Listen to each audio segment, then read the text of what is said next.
Welcome to TSS studios. ஃப்ரெண்ட்ஸில் சூப்பராக பண்ணிக்கிற கேபி குருபூஜை மடம் சிதம்பரம் தெற்கு ரத வீதியிலிருந்து புறப்பட தயாராகிவிட்டது இந்த காவடி கூட்டம். இவர்கள் அனைவரும் அங்கிருந்து புறப்பட்டு பின்னத்தூர் பாம்பன் சாமி கோயிலை அடைய உத்தேசித்து புறப்பட்டு விட்டார்கள். இதோ பாருங்கள், அந்த காவடிகள் வரும் அழகை பாருங்கள். என்ன ஒரு ஆர்வம், என்ன ஒரு பக்தி, என்ன ஒரு ஈடுபாடு. பெண்கள் பால் குடமும் புறப்பட்டு விட்டது ஊர் எல்லையிலிருந்து பாம்பன் சாமி கோவில் வரை.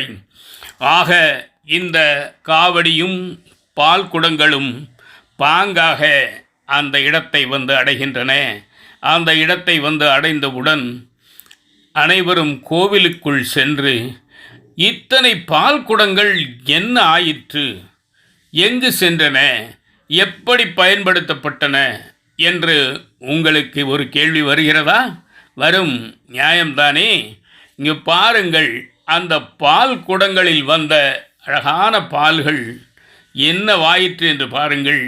அந்த முருகனுக்கும் பாம்பன் சாமிக்கும் ஆஹா பால் அபிஷேகம் கண்குளிர காணுங்கள், மனம் உருகி பாருங்கள், நெஞ்சு நிறைவதை நீங்கள் உணர்வீர்கள். பால் அபிஷேகம் என்பது சும்மா பாலை ஊற்றுவது அல்ல. அதை ஊற்றும் அந்த பாங்கு, அந்த பாலை ஊற்றும் நண்பர் வேல்முருகனின் அந்த பக்தி சுரூபம், அந்த பால் அந்த முருகன் சிலைகள் மீது வழிந்து செல்லும் அழகு, ததும்பும் பார்க்கடலோ என்று நீங்கள் சந்தேகிக்கும் அளவிற்கு அங்கு பால் குளிர்ந்து குவிந்து ஓடுகிறது ஆறாக, அருமையாக, அற்புதமாக. ஆஹா, கண்கொள்ளா காட்சி. இந்த பால் அபிஷேகத்தை காணத்தானே இத்தனை காலமும் மக்கள் ஆவலுடன் எதிர்பார்த்து கொண்டிருந்தார்கள். இன்று ஆடி கிருத்திகை அன்று இது நடைபெறுகிறது.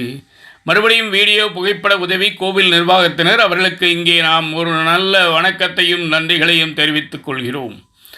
இந்த பாலபிஷேக காட்சியை காண கொடுத்து வைத்தவர்கள் அன்று 20ஆம் தேதி கோவிலுக்கு வந்தவர்கள், மற்றவர்கள் இன்று வீடியோவில் காண்பவர்கள். அங்கு பாருங்கள், எத்தனை மக்கள் கூட்டம். ஞாயிற்றுக்கிழமை என்றில்லாமல் வேறு வேலைகளுக்கு செல்லாமல் இதையே குறியாக கருத்தாக கொண்டு வந்து அங்கு அமர்ந்திருக்கும் அந்த அழகை பாருங்கள். சின்னஞ்சிறு குழந்தைகள் முதல் பெரிய வயதானவர்கள் வரை அனைவரும் இதில் அடங்குவர். ஆஹா, என்ன ஒரு பொறுமை, என்ன ஒரு நேர்த்தி, என்ன ஒரு கீர்த்தி பாருங்கள். வயதானவர்கள் கூட ஆடாமல் அசையாமல் அணுவும் பிசகாமல் அழகாக அமர்ந்து அந்த காட்சிகளை காணும் அந்த கோலங்களை பாருங்கள். என்னதான் பணம் கொட்டி கொடுத்தாலும் இது போன்ற காட்சிகள் காண்பது எவ்வளவு அருமையான அழகான ஒரு விஷயம். கிடைக்குமா? பாருங்கள், பரவசமான பக்தர்கள் குழாமை பாருங்கள். எல்லோருக்கும் ஒரே சிந்தனை, ஒரே கருத்து, ஒரே பார்வை. ஆஹா, அற்புதம். இந்த முறை வீடியோ எடுத்தவர்கள் மிக அழகாக, நேர்த்தியாக, பலரும் பார்த்து பாராட்டும் வண்ணம், பரவசமடையும் வண்ணம் பாங்காக எடுத்துள்ளார். அவருக்கு தனிப்பட்ட முறையிலே ஒரு நன்றிகளையும் வணக்கங்களையும் நாம் தெரிவித்துக் கொள்கிறோம். கிட்டத்தட்ட நாம் நிகழ்ச்சியின் நிறைவு பகுதிக்கு வந்துவிட்டோம். அலங்காரங்களோ அமோகம், அதைவிட தீப தூப ஆராதனைகளோ அற்புதமான ஒன்று. கண்கொள்ளா காட்சியை கண்டு ரசித்து கொண்டிருக்கும் அனைவருக்கும் அந்த ஆண்டவனின் அருட்பிரசாதமான ஆசீர்வாதங்கள் அளவில் அடங்காமல் கிடைக்கும் என்பதில் யாருக்கும் எந்தவிதமான சந்தேகமும் வேண்டாம். நீங்கள் உள்ளன்போடு வரும்பொழுது நிச்சயமாக உங்கள் எண்ணம் ஈடேறும். மேலும் பாம்பன் சாமி அவர்களை பற்றி திரு வேல்முருகன் அவர்கள் சொன்ன ஒரு தகவல் உண்மையாக இருந்தால் உங்களுக்கு நன்மை மட்டும் கிடைக்கும். பொய்யாக இருந்தாலும் ஒரு சில வாய்ப்புகள் தரப்படும்.